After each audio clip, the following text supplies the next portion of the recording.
The story is about Kim, a girl who gets bullied at school every single day just because she comes from a poor background. Her classmates call her names, mock her for using a scholarship to study in a school meant for the rich, and even force her into situations that could ruin her life forever. One of her bullies, Honda, gets hold of Kim's nude video and threatens her. Honda demands that Kim meet her on the school rooftop. But when Kim goes there, she is shocked to find Honda's lifeless body, pushed from an upper floor by someone else.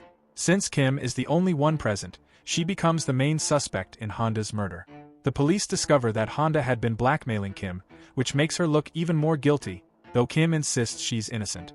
The school is in absolute chaos as this is the second suicide in their school, first being a girl named Yoon, who had survived but is currently in coma.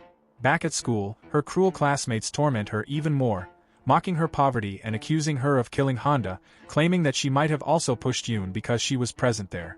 When the bullying gets unbearable, Kim finally fights back. She sprays her tormentors with a fire extinguisher and escapes. Just when she's about to get caught, a boy on a motorcycle appears and takes her away. Kim later learns that the boy, Gyubin, is a new transfer student, and the younger brother of her old male friend. That night, while walking home, Kim meets her classmate Jenna, a rich and popular girl who is secretly struggling because of her parents' divorce. Seeing Jenna's pain, Kim feels a wave of sadness for her. The next day, Kim learns that her father visited the school to apologize on her behalf to the bully's wealthy mother. Although Kim feels enraged at the thought of bowing down to these rich and evil people, she knows she is powerless against them for now. But deep inside, she decides to make these rich people suffer, and regret ever looking down on her. The real problem, however, is that the main bully isn't backing off.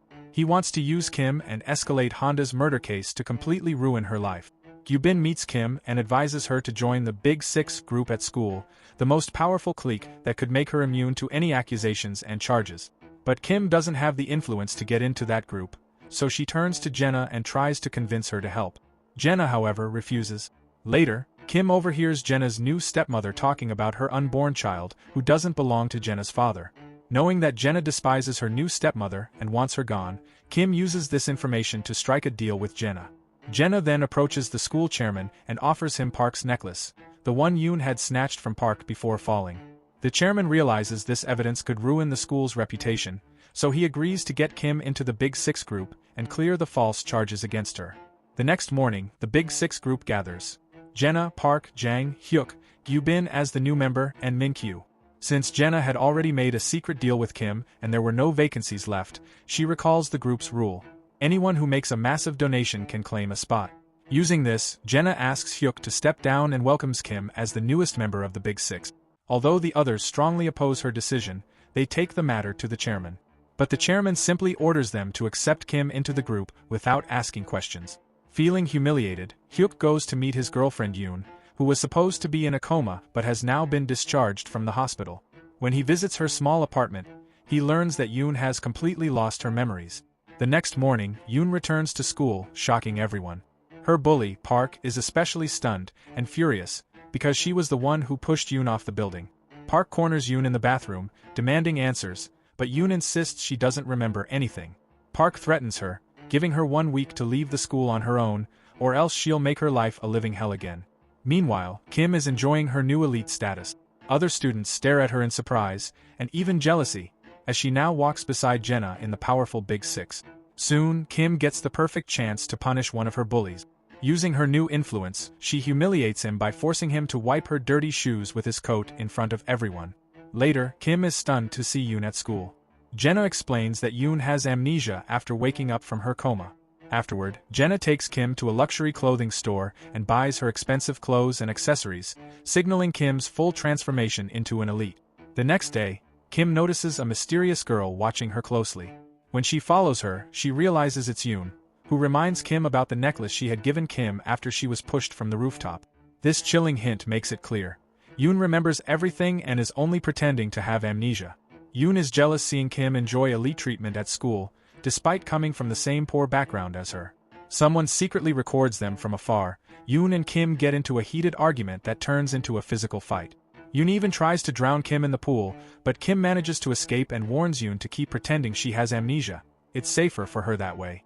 When Kim enters the elite lounge completely drenched, the others notice her condition. Gyubin brings her some warm food, but Kim spots something suspicious. He has two phones, and one looks exactly like the phone that belonged to Honda, the girl who was recently pushed from the upper floor. Meanwhile, an anonymous person leaks private photos of the Big Six members on social media, damaging their image and blackmailing the chairman for money. At the same time, Jang, another member of the Big Six, approaches Yoon. He suspects she has genuinely forgotten that she once slept with him in exchange for expensive gifts. He slyly suggests they resume their secret relationship, unaware that someone is secretly watching them. Later, Min-kyu invites Kim and Jenna to his welcome party. Jenna sends Kim a beautiful dress to wear, but her motive is far from friendly. At the party, Jenna humiliates her rival Park by mocking her fashion sense, saying it matches that of a filthy poor girl like Kim. After delivering the insult, Jenna leaves the scene, leaving Park enraged. Park lashes out at Kim for wearing the same dress and attacks her in a fit of rage. Kim fights back and gives Park a taste of her own medicine, but deep inside, Kim is hurt. She realizes she was wrong to believe Jenna was her friend. She was just a pawn all along. The next morning, videos of Park fighting Kim spread across the internet, shattering Park's reputation. Enraged, Park vows to take revenge on both Jenna and Kim. She secretly meets with Jenna's stepmother, who despises Jenna, and Yoon, who is determined to take Kim's spot in the Big Six. Together, they begin plotting a way to destroy them both. Meanwhile, while working at her sister's cafe, Kim writes a message to Gyubin about Honda's phone she spotted in his bag. At that moment, Jenna shows up to meet Kim and explains why she humiliated her at the party. The next morning at school, the bully corners Kim in a secluded spot with no CCTV cameras and beats her to teach her a lesson. Kim doesn't report the incident to anyone, but she does confide in Jenna, revealing that she found Honda's missing phone in Gyubin's bag. Meanwhile, Yoon, after learning that Hyuk was kicked out of the Big Six and replaced by Kim, coldly breaks up with him. She claims he's no longer useful to her and declares her intention to replace Kim and join the Big Six herself. At the same time, Park catches her fiancé Jang flirting with another girl, which leaves her furious. Min-kyu arrives to console her, even though he's engaged to Jenna. Together, they follow Jang to a club and confirm that he isn't serious about his relationship with Park at all. Later that evening, Kim arrives at the same club with her elder sister to meet Gyubin and discuss Honda's phone.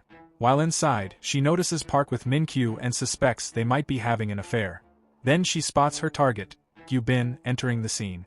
Kim approaches him, but before they can talk, an unknown person snatches Gyubin's bag and runs off.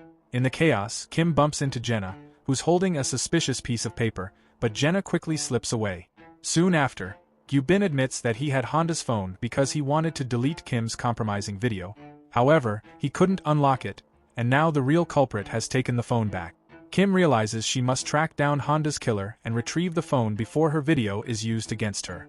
Meanwhile, the truth about the killer is revealed, Jang. He had met Honda on the rooftop because she possessed a sex tape of him. When she refused to delete it, a violent confrontation broke out, and Jang pushed her off the building.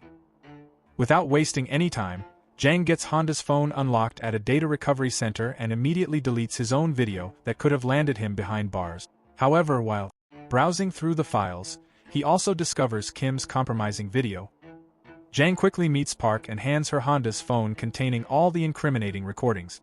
Park then approaches Yoon and blackmails her into planting drugs in Jenna's locker. She threatens to ruin Jenna's reputation just like her drug addict mother's, and goes a step further, promising Yoon a guaranteed spot in the Big Six once Kim is kicked out if Yoon agrees to become her personal pawn. The next day, when Jenna returns to class, Park and her friends claim they saw Jenna hiding drugs in her locker. To confirm, Park takes the lead and opens Jenna's locker, pretending to search. Jang finds a hard dose of painkillers on the floor and publicly calls it out. At that moment, Kim notices a fresh scratch on Jang's hand, likely from Gyubin during the bag-snatching chase, which raises her suspicion even further.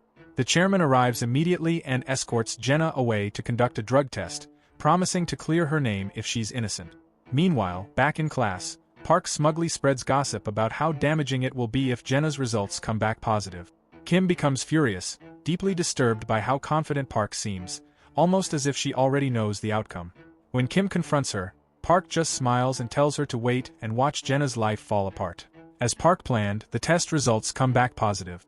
What Jenna and the chairman don't realize, however, is that Jenna's stepmother secretly swapped Jenna's medication with narcotic drugs earlier, ensuring the test would incriminate her.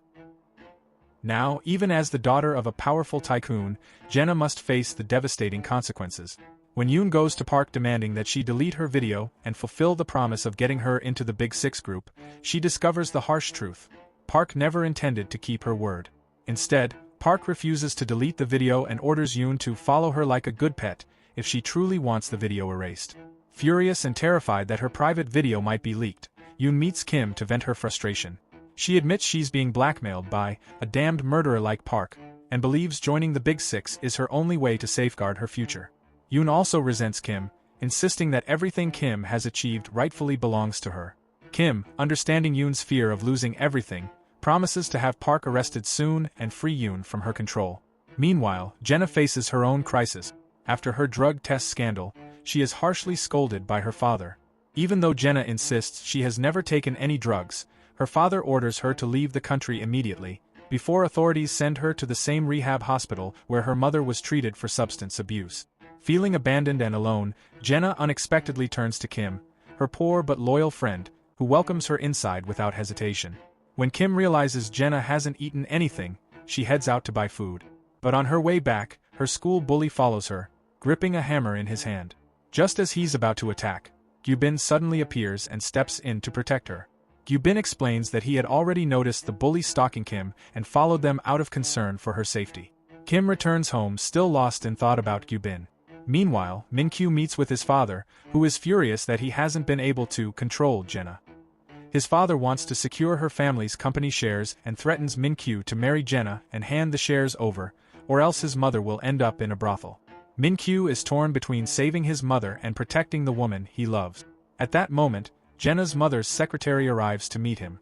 She gives Min-kyu a file containing a confession that Jenna's stepmother switched her medicine with narcotic drugs. The secretary pleads with Min-kyu to protect Jenna, reminding him that she has suffered her entire life. The next morning on the way to school, Kim tells Jenna that Gyubin's bag, including Handa's missing phone, was stolen the same night they ran into each other.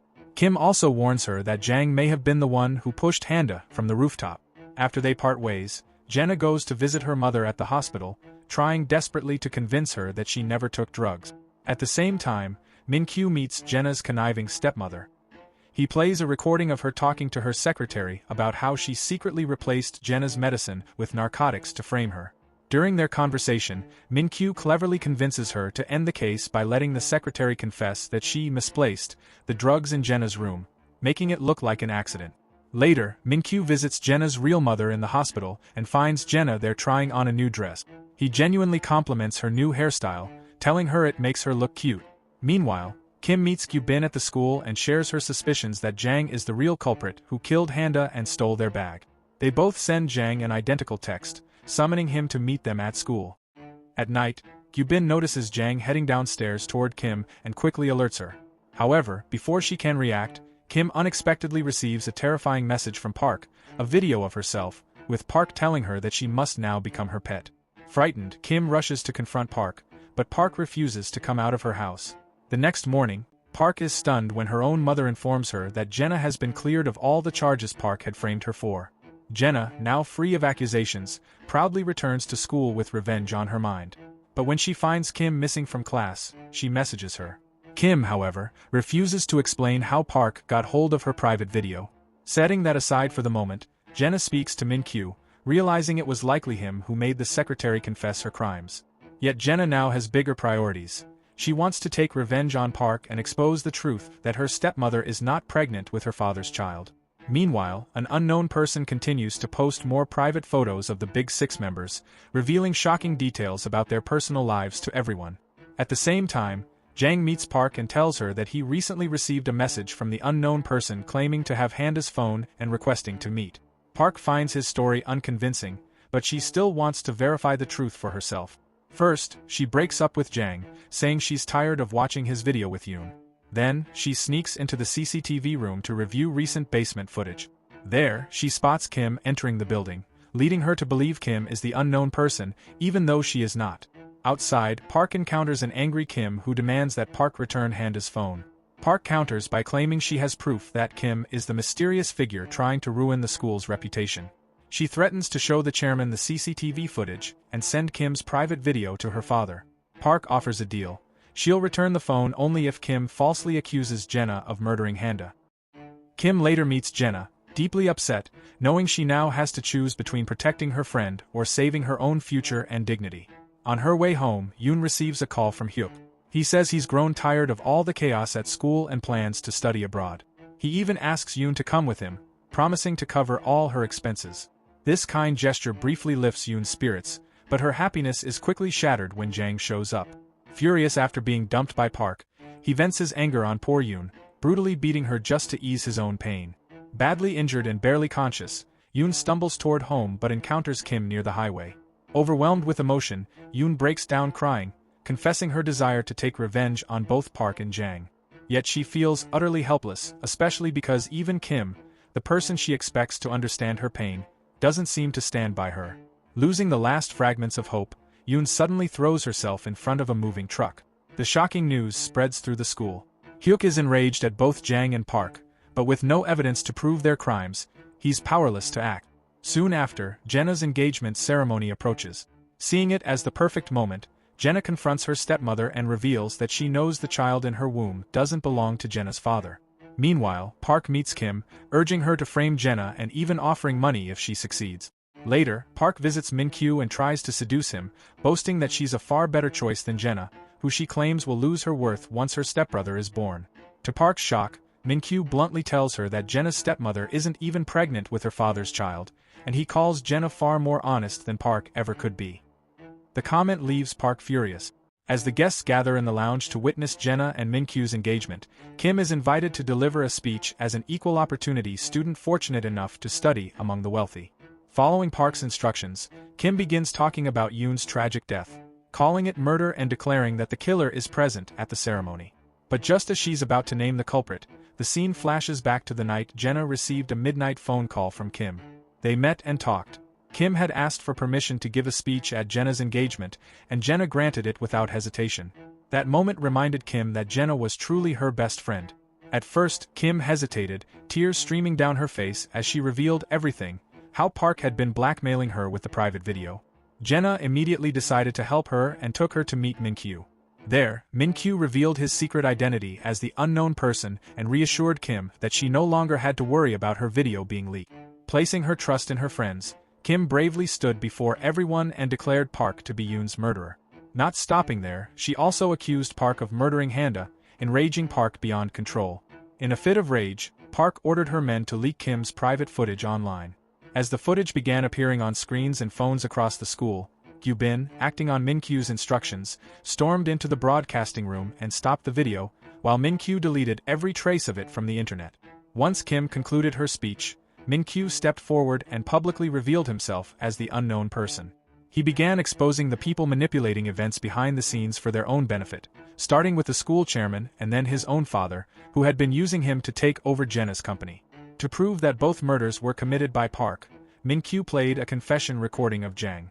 In the video, Jang admitted that Park had been gaslighting him to kill Handa and even to kill himself, but when he refused, Park killed Handa with her own hand. This led into a flashback showing how Kim had met with Jang and convinced him to frame Park for the crimes, since Handa's death was accidental and Jang never intended for it to happen. Back in the present, Park completely lost control when she realized she was being framed for crimes she did commit, but no one believed her anymore.